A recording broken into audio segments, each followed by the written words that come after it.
Assalomu alaykum hurmatli kuzatuvchilarimiz, Bog'ot aka uka avtosavdo kanali obunachilari. Bugun 2026-yil 14-yanvar Vatan himoyachilari bayrami hammalaringizga muborak bo'lsin. Podpischilarimiz shunday bayramlardan ko'pini ko'ringlar. Bayramona kayfiyat hech qachon yil bo'yi hech birimizni tark etmasin. Navbatdagi savdomiz 2009-yilda ishlab chiqarilgan Nexia 2 mashinamiz bo'ldi. Xonqadon Dilmurod og'amizga 35 million shitr naqd pul berdik mashinamiz.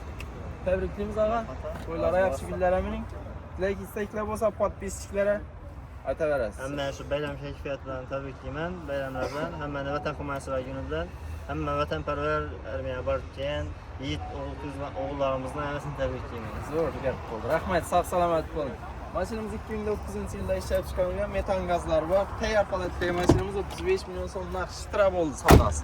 Kelaverasizlar, Bog'ot aka uka avtosavdoda yana ob-havo ham zo'r bo'lib turibdi, bayramona kayfiyat ham zo'r. Bugungi bayram nostreniyasi shu bilan turadi. Xudo xolasa aksiyalarimiz ham qo'llangancha qo'yib ijrolatib boraveramiz. Rahmat, sog' salomat bo'ling.